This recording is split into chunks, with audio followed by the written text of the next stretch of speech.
En esta clase abordaremos la gestión del agua en Chile y su relación con los pueblos originarios. La presente clase pretende aportar un enfoque y poner en contexto algunos elementos sobre la relación existente entre la gestión de recursos hídricos y los derechos de los pueblos originarios en Chile.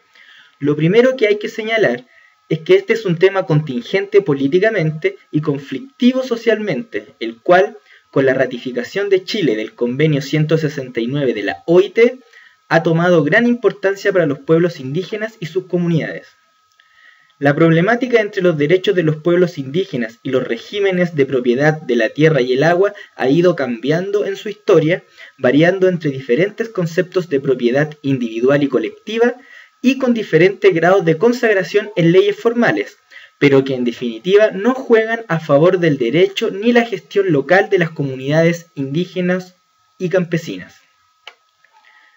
Mientras en la zona andina del Norte Grande los conflictos se dan con las empresas mineras debido a una creciente enajenación de los derechos consuetudinarios al agua de muchas comunidades basadas en la legislación minera y de agua. En cambio, los conflictos por el acceso a los recursos naturales en el área andino del sur del país ha ocasionado un mayor deterioro en las relaciones entre el Estado y las comunidades indígenas. Dentro de la legislación en la materia podemos mencionar en primer lugar el Decreto Ley número 2603 de 1979, que en su artículo 7º dispone que se presumirá dueño de un derecho de aprovechamiento a quien lo sea del inmueble que se encuentre actualmente utilizando dichos derechos. En caso de no ser aplicable la norma precedente, se presumirá que el titular del derecho de aprovechamiento es quien se encuentre actualmente haciendo uso efectivo del agua. Si bien este artículo cubre en especial la situación de los regantes, otros autores ven en este artículo el origen del reconocimiento de los derechos consuetudinarios de agua, ya que el objetivo de este texto legal fue iniciar el proceso de normalización de todo cuanto se relaciona con las aguas y sus diferentes formas de aprovechamiento. Mientras la Constitución Política de 1980 establece que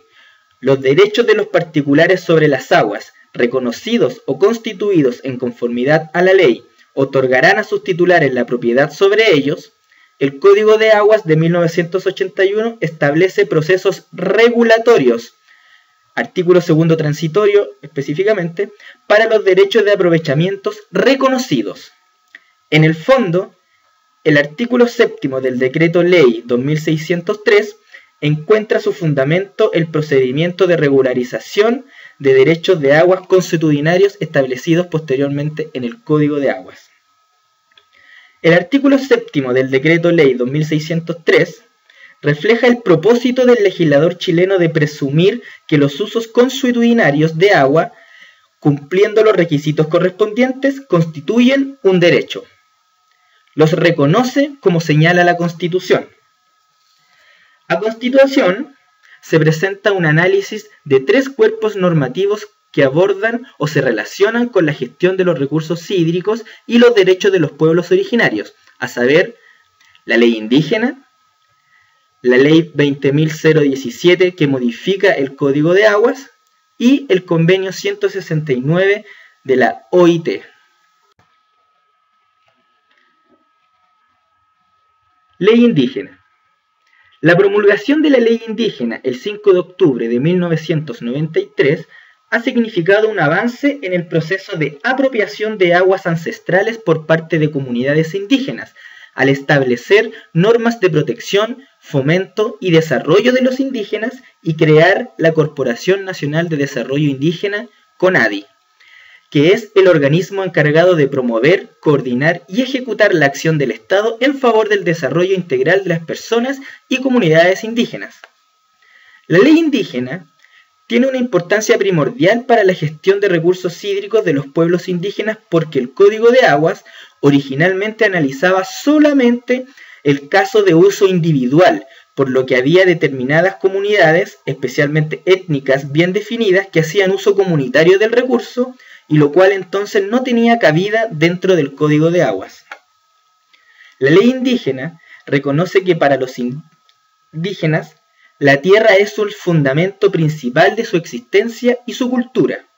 y crea el Fondo para Tierras y Aguas Indígenas, el cual es administrado por CONADI, con el fin de financiar, entre otras cosas, la constitución, regularización o compra de derechos de aprovechamiento de agua o financiar las obras destinadas a obtener este recurso. Los derechos de agua para beneficio de tierras indígenas adquiridas con recursos de este fondo no pueden ser enajenados durante 25 años contados desde el día de su inscripción. No obstante, la CONADI puede autorizar la enajenación de estos derechos previo reintegro al fondo del valor del subsidio, crédito o beneficio otorgado. La ley indígena constituye sin duda alguna un paso importante en la dirección correcta, pues asegura un cierto grado de protección de los derechos consuetudinarios de etnias indígenas, lo que llena algunos vacíos del Código de Agua. Ley 20.017 del año 2005 que modifica el Código de Aguas de 1981. La modificación del Código de Aguas en el año 2005 introdujo, entre otros aspectos, el concepto de pago de patente por no uso para las aguas cuyas obras de captación no hubiesen sido construidas, dando un plazo de 8 años máximo para construirlas.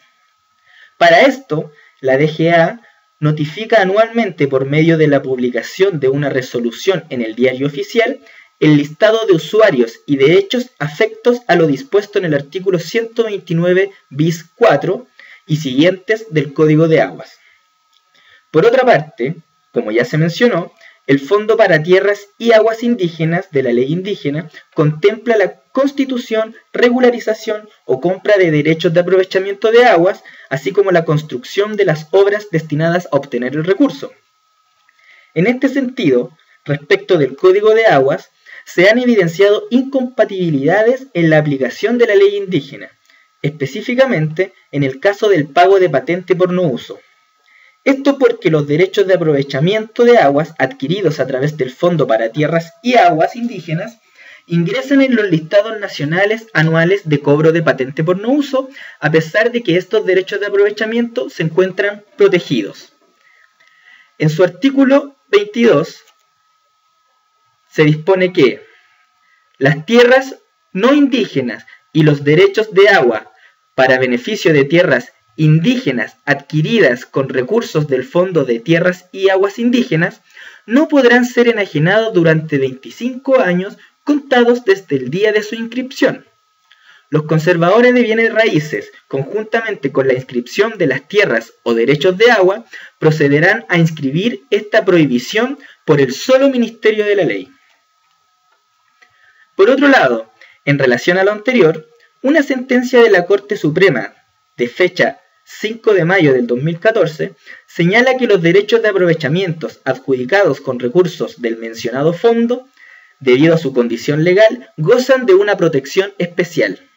Asimismo, se señala que el pago de patente por no uso de las aguas condiciona un gravamen al titular del derecho, por lo que resulta como una aplicación contraria a lo estipulado en la ley indígena. En los últimos años se han interpuesto diversos recursos de reconsideración por parte de comunidades y comuneros indígenas, a fin de eliminar de la nómina de derechos de aprovechamientos afectos al pago de patente por no uso a todos aquellos que fueron adquiridos con el Fondo de Tierras y Aguas Indígenas. Ante esto, la Dirección General de Aguas ha solicitado a la CONADI acreditar la condición de beneficiario del fondo de los recurrentes, a objeto de excluirlos del listado de derechos de aprovechamientos al pago de patente. Estas acciones se han materializado mediante actuaciones de oficio por parte de la Dirección General de Agua. Sin embargo, se han evidenciado diversos problemas para hacer efectiva la eliminación del listado ya publicado, entre las que están el tiempo, en virtud de los plazos establecidos que tiene la Dirección General de Aguas para dar respuesta a los recursos de reconsideración y para borrar los derechos de aprovechamientos afectos antes de que estos sean cobrados por la Tesorería General de la República. En este sentido, se plantea establecer un mecanismo que permita realizar una exención amplia para todos aquellos derechos de aprovechamiento que hayan sido adquiridos a través del Fondo para Tierras y Aguas Indígenas. Para esto, se requiere mejorar la coordinación entre los mencionados servicios. Por ejemplo, a través del envío anual de la nómina de beneficiarios del fondo para que de manera previa a la elaboración del listado, la Dirección General de Aguas pueda cruzar la información y eliminar del listado los correspondientes derechos de aprovechamiento. Por otra parte, si bien la ley indígena señala la prohibición de enajenar los derechos adquiridos con cargo al Fondo de Tierras y Aguas Indígenas por 25 años, cabe la interrogante si dichos derechos deberán verse afectos a pago de patente por no uso una vez cumplido este plazo. Al respecto, de acuerdo a la información consensuada en la Unidad de Organizaciones de Usuarios y Eficiencia Hídrica de la Dirección General de Aguas, la exención del pago debiese exceder los 25 años impuestos en la legislación, siempre y cuando dichos derechos de aprovechamiento se mantengan en poder de estos titulares, vale decir, de las comunidades o comuneros indígenas. De acuerdo a esto, la lógica del no uso contemplado en el cobro de la patente no es un argumento aplicable a este grupo, pues la sola posesión por parte del titular indígena sobre estas aguas configura un uso potencial, el que puede ser de diversa índole, inclusive ceremonial, recreacional o meramente contemplativo. Bajo esta perspectiva, no sería requerimiento la realización de una obra hidráulica dentro del plazo estipulado en la normativa. Incluso puede darse el caso que en ningún momento se realice este tipo de infraestructura. El convenio 169 de la OIT.